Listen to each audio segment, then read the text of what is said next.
send an ultrasound. Mike's Daily Podcast. Episode 604. It's Thursday, December 5th, 2013, 4 p.m. Pacific Time. Internet talk radio for your imagination. Mike Matthews broadcasting from the last place on Earth, located somewhere in Podcastro Valley, California.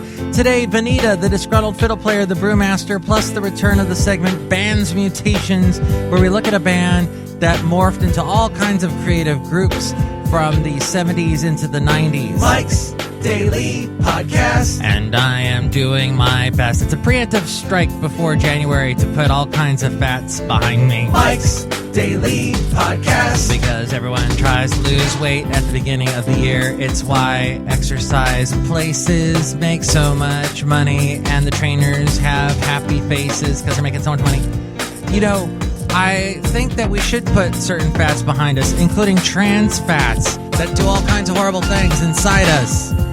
You know, like heart disease and heart attacks. Mike's Daily Podcast. But there's this guy on Fox News that's named Tucker Carlson that doesn't believe in that. Mike's He thinks Daily that trans fats Podcast should be left in food. Yeah! To kill us all, because that's the way America is. The freedom to put trans fats in our foods. Let the marketplace figure out what's going to kill us. Thank you, Tucker. Just cram some of those trans fats into your body while you're at it and help us all out. You know, also, he said something recently about that Laura Croft. Oh, that's not her name. Laura Logan. That's right. She's kind of hot like the Laura Croft. Anyway, you know, she had that story on Benghazi, but she used a source that was completely false. And he defended her. This past weekend, he said that he wasn't convinced that Laura Logan's alleged witness to the attack in Benghazi had been lying because he said, quote, sometimes the best stories have flaky sources. That's why I don't want to read any stories that Tucker Carlson writes. But one bit of writing that I really enjoyed was the 50th anniversary of the Doctor Who BBC show, science fiction show. The 50th anniversary, and that's interesting because I told a friend of mine, yeah, it's the 50th anniversary of Doctor Who, and he's like, oh yeah, what year did it start?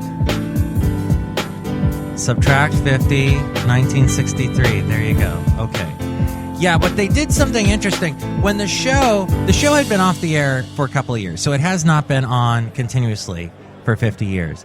From 89 to 96, it was off. And then in 1996, they did a short movie with Paul McGann that was on the TV network Fox. And it didn't do very well. Didn't have really big ratings here in America. It did great in England, not so much here. So they said, forget it, we're not going to do it because we're only going to do it if we get big ratings. So then the show disappeared and wasn't on till 2005, so almost 10 years. And when they started it over again, they just started with a completely new actor. And they said, okay, this guy's Doctor Who. And they moved on. Forget about the guy that we had in 1996, Paul McGann.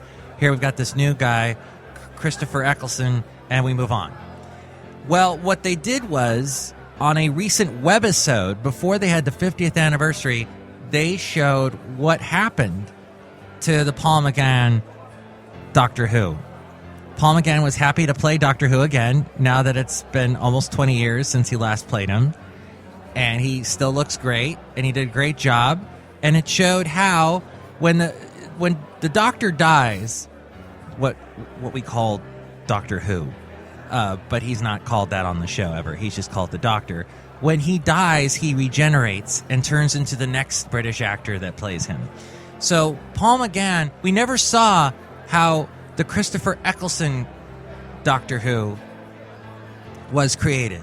We never saw how Paul McGann became Christopher Eccleston. Well, apparently, Paul McGann does not become Christopher Eccleston. He becomes John Hurt first, and then becomes Christopher Eccleston. In this webisode, they showed all that, which is a show. It was a webisode of about 8 minutes, but still all the money poured into it like they would do a normal BBC Doctor Who show, and it explained all. Even though Christopher Eccleston doesn't want to have anything to do with Doctor Who anymore. He has everything to do, though, with the latest Thor movie that came out. He was in that. And now I know you're completely up to date with the show that most of you don't even care about, because most of you that listen to the show are Americans. If you are listening in England, well, you know all about this, and I apologize for being redundant. But I bet you had a fun time listening to this American boy trying to explain your TV show. Now, if one of you British people could call in to the show and explain an American show to all of us, like How I Met Your Mother, that would be interesting. That's got a lot of timey-wimey parts to it. Oh, look who just walked in. Hi, Mark. It's Benita, the rodeo queen. How y'all doing? And it's a disgruntled fiddle player, tell you what. What? Don't put down Tucker Carlson. That guy not only speaks the truth on the Fox News, but he also has the most cowboy-sounding name I have ever heard. Yeah, Tucker Carlson. Sounds like a sheriff somewhere. Sheriff Tucker Carlson. Okay, don't make fun of him. All right. Benita, do you watch Doctor Who? Yeah, Mark, I love Doctor Who. I like it because they always got these cute British guys on it. What about all the science fiction stuff? Don't get it. How about their British accents? Can't understand them. Don't get it. What about the... Don't get it. All right. But I am glad you enjoy it. Look who else just walked in. Hello there, Mark. I make the root beer. I'm the brewmaster. Brewmaster, did you make a special root beer in honor of the Doctor Who television show? No, I made a root beer in honor of Tucker Carlson. This is a delicious root beer. Try it. Has notes of a truck stop. It kind of tastes like a car. I get it. It's a Trucker Carlson root beer. That's right, Mark. Ding, ding, ding. This is the most disgusting thing I've ever drank, but good for you. That was quite creative of you. Thanks, Mark. I'm glad you enjoyed my beer. You have kind of a guttural thing going on. But today's show has to do with music. And this is sort of sad. YouTube is making a powered streaming music service, kind of like Spotify. And rumors about them putting it out popped up back in March, but now apparently it's getting delayed. This according to All Things D and VentureBeat.com. Google apparently is not happy with the final product, and it's pushed back, since Google owns YouTube, and has pushed back its tentative 2013 launch date to early 2014. Why they are unhappy is unclear. However, references in YouTube's Android app source code provide at least some evidence that Google is legitimately planning a YouTube music service in the near future. In other interesting news, I don't know if you heard this yet, but Billy Joel has announced that he will play Madison Square Garden once a month, basically forever. That's right. He says playing Madison Square Garden is an experience that never gets old. A show a month at the Garden for as long as there's a demand means more opportunities to connect with music fans and provides a unique and memorable show every time we play. Well, I have this 12 Nights at the Garden CD that he came out with like 5 years ago, and it's fantastic. He sounds great on it, considering all the stuff he's been through, crashing cars, divorces, not wanting to write any more songs or make any more albums. But he loves performing, so good for him. Why do you say that, Mark? Say what? Good for him. Well, it's good for him. Why are you worried about Billy Joel, like, not making enough money or something? No. Are you worried that, like, he doesn't have enough money to pay his bills and to pay off all the divorced wives? No, I wasn't worried that much about him. Yeah. Well, maybe you should clarify yourself, Mark. Bow, bow, I sure like Shameless.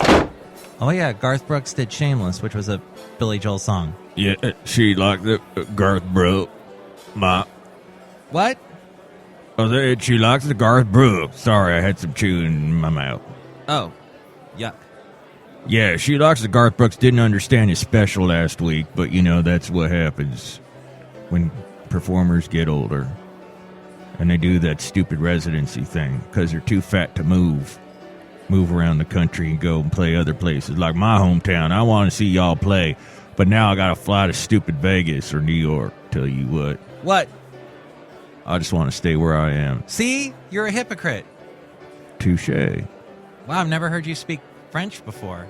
Well, don't get used to it. It was painful. Oh, look, Billy Joel just walked in, and he's handing you a cup for your chew. And now he's leaving. That was nice of him. What, no piano? You can play the piano? No. Oh.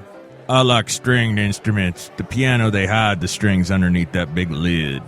Okay, well, what do you think about this Billy Joel residency, and what do you think about YouTube having a cool music service like Spotify or Pandora? How cool is that? Or is it not cool to you at all? We read your comments on the section emails from email. Email me, mikesdailypodcast@gmail.com. Also email me there if you'd like to be a guest on the show or if you would like to sponsor the show. mikesdailypodcast@gmail.com. And check out the website, mikesdailypodcast.com. That's where I have the blog and the daily podcast picture. You can subscribe on iTunes to this show. We have a link to where to do that. Also, you can like this show and then share it on Facebook. Got the Facebook page link at mikesdailypodcast.com. Also, we got the Yelp page where you can find us on Yelp, where you can find us on Twitter, Spreaker, SoundCloud, and YouTube. Oh, and there's also a link on mikesdailypodcast.com to the Amazon deal of the day. Lots of big deals going on as we are in the Cyber Monday week. And there is all kinds of deals for the holidays. Hey, click on that and buy something, and we get a little bit of support from you for doing that. A little bit of money, tiny bit. It's a great way to support mikesdailypodcast.com. Bands mutations. Mutations. Signings, which is quite funny, and it's sweet to see their dedication, really. God, she's so beautiful, Billie Piper. Makes me think about British bands, British people, British bands. And one famous British band, other than, of course, the obvious, the Beatles, Rolling Stones, etc., is a band called Genesis. That, of course, was big in the 70s, and I'm going to stop using the word of course. It was kicked off with Peter Gabriel as the lead singer, featuring Phil Collins on drums, Mike Rutherford on bass, Tony Banks on keyboard, Steve Hackett on guitar. They sounded a little something like this.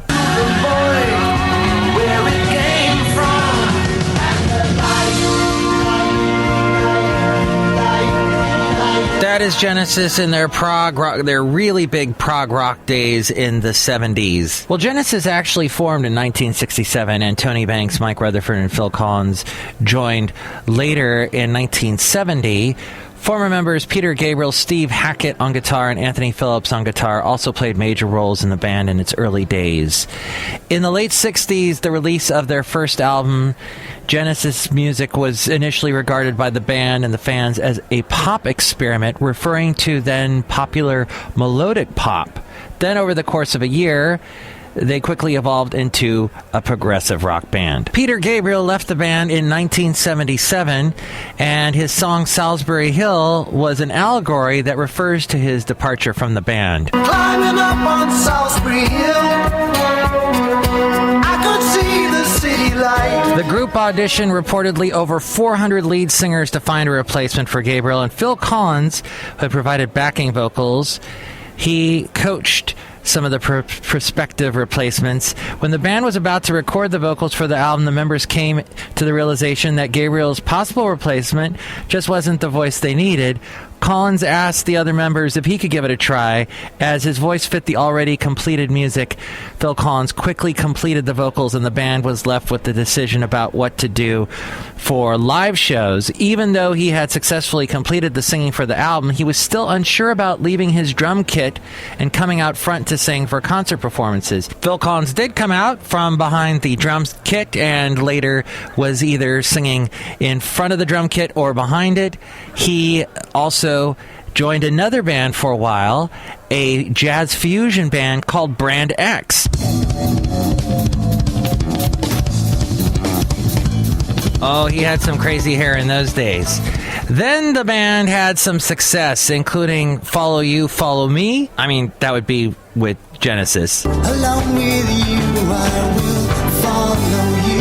Will you follow me? Misunderstanding. Oh my gosh, I love this music video. He's like driving around Hollywood in the early 80s. This is such a awesome. All right.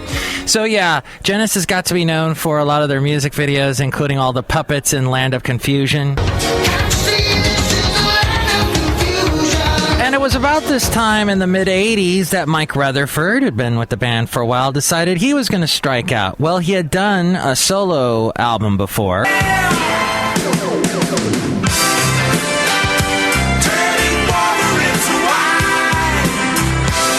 And then he decided, hey, maybe I should get some other lead vocalists in my band, and called a band called Mike and the Mechanics, and they actually had some success, their biggest hit being... And if you don't give up and don't give in, you may just be okay. Say it loud. And that lead singer, Paul Carrick, had some success in other bands, including one called Ace.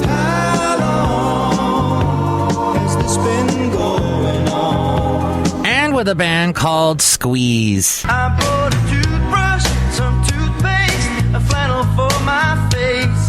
And then there was Mike and the Mechanics' arch rival was Peter Gabriel, having major success at the exact same time with... You could have a big dipper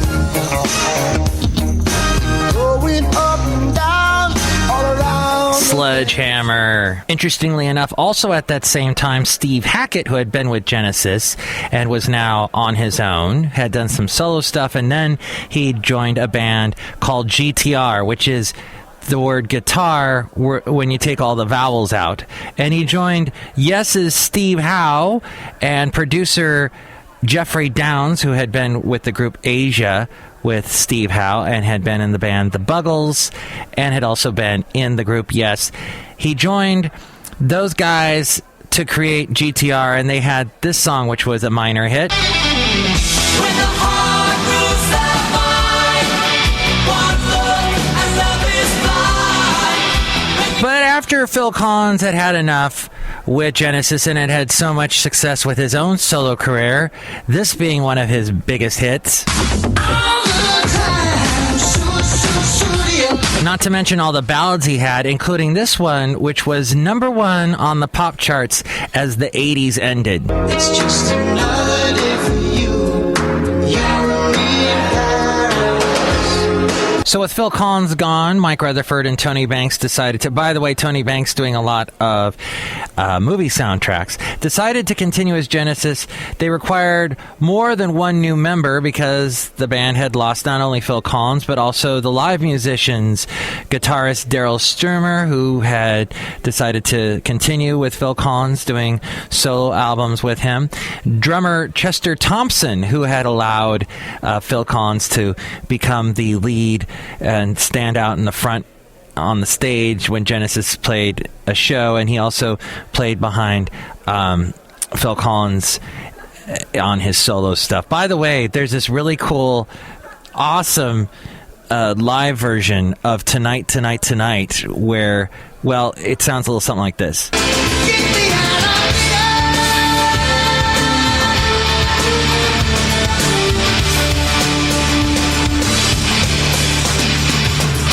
I love when Phil Collins hits that note, and Chester wailing away on the drums is so cool.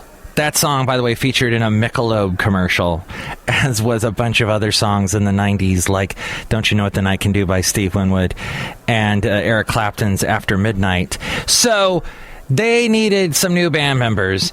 They got Ray Wilson. He was the new lead singer of Genesis. Other candidates had included Nick Van Eede from Cutting Crew, along with Kevin Gilbert, who had been with Toy Matinee and was quite a well-known prog rocker himself. Also, Paul Carrick, who we mentioned earlier, of Squeeze, Ace, and Mike and the Mechanics. With Ray Wilson, the sound of Genesis turned into something more like this.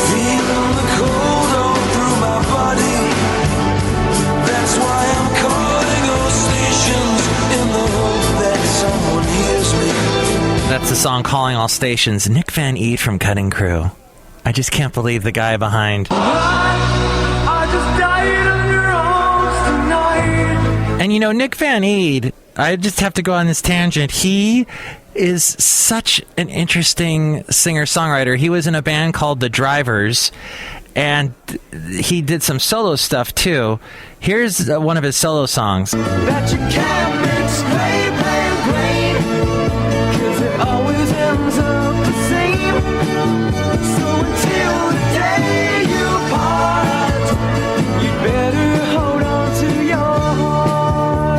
Yeah, that's from a long time ago, before Cutting Crew. And then with the Drivers, they sounded like this.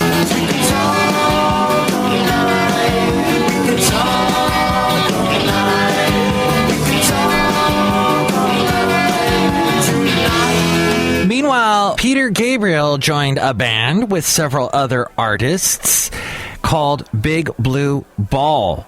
It's an album by multiple artists which grew from recording weeks at Peter Gabriel's Real World Studios in the early 90s. In production for more than 15 years, Big Blue Ball is a project featuring several artists from all around the world getting together. And this song called Whole Thing came from that. Sometimes I can't remember, sometimes I can't forget.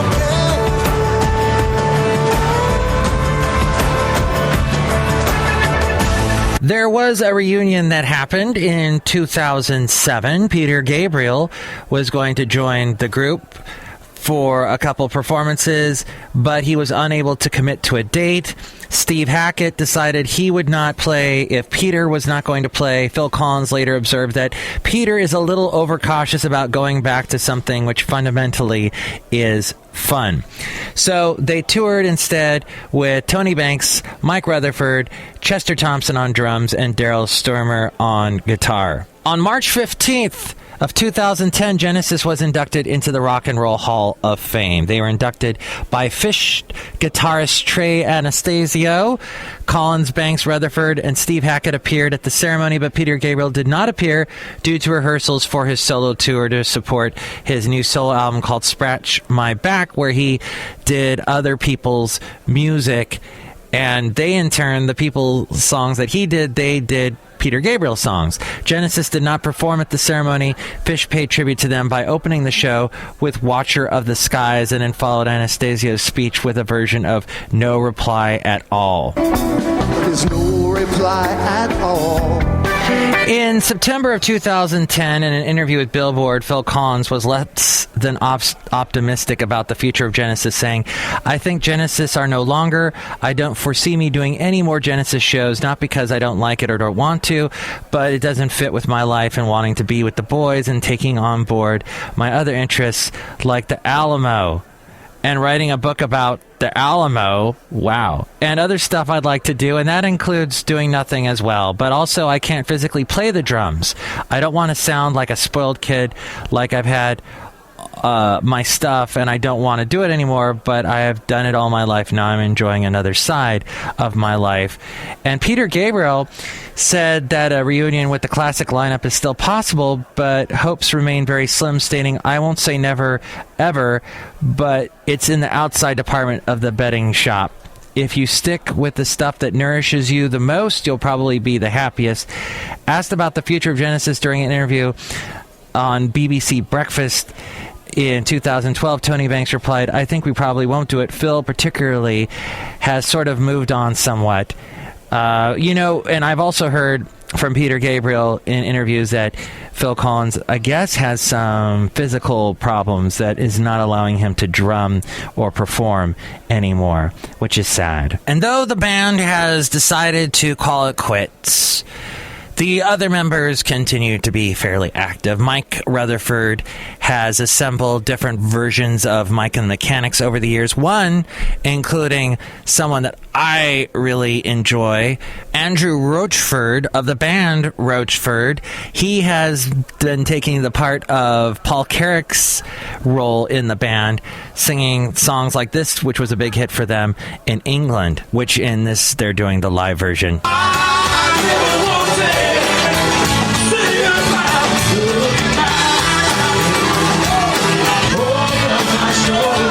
Rochford had a big hit, the band had a big hit in England and a little bit here in the U.S. with this song. So you gotta feel for me, baby. Yeah, you gotta feel for me, baby. But I guess we have to say goodbye to Genesis because it's just time. But as they say, there is never a time. There is never a time to say. From The Last Place on Earth, this is Mike Matthews and BANDSMUTATONS. Back to you, Mike. Thank you, Slightly Heavier Mike. As we go outside The Last Place on Earth, where we bring you Mike's Daily Podcast somewhere in Podcastro Valley, California. And here's today's podcast picture. The picture is the beautiful Christmas tree that has now been erected in Union Square in San Francisco. There's an ice rink there now. It's very holiday feeling. So Christmassy, but also California-y. But it has been so cold lately, and we're going to get some freezes next couple of nights, so that's not very cool. I mean, it is very cool. What happened there? So check that picture out, mikesdailypodcast.com. Ma, I heard Billy Joel stop by and brought a spit cup for my husband. Yeah, you did. Where was that? You left because you were all upset about something. That never happens. Happens all the time. I know. Tomorrow, we won't have a show tomorrow. What? Shock. Yes, tomorrow, no show. I will be a no-show. Because I don't know if you heard yesterday's show on FABAGOO Things to Do. One of the cool things that Steve Hansen talked about was that there is a parade of lights, a lighted boat parade in Petaluma on Saturday. And I'm going to be heading up there for a couple of days for all the fun festivities. Festivus. These. What, we're celebrating Festivus? We're celebrating some major holiday you may have heard of. And we're going to do that at Petaluma. Perhaps I will record a mic on mobile for you. I know you'll be holding your breath to find out if I do or not. That's okay. You can breathe again. Your blood needs the oxygen molecules. Please keep breathing. But we will be back again next week with the return of segments like WOW SCHATZ WOW, News Random, and FABAGOO Things to Do. Plus, we'll hear from Madame Rootabega, Valentino, and Bison Bentley. That's right, Mike. Ding, ding, ding. You know, you would be great at this parade giving out root beer, holiday root beer. Just warm it up. You know, it could be like kind of like a cider root beer. And why am I encouraging this? Mike's Daily Podcast is written and produced and performed by Mike Matthews. His podcast is super easy to find. Download or listen to his show and read his blog at mikesdailypodcast.com. Email Mike now at mikesdailypodcast@gmail.com. See you tomorrow. Bye. Or we'll see you next week. Same thing.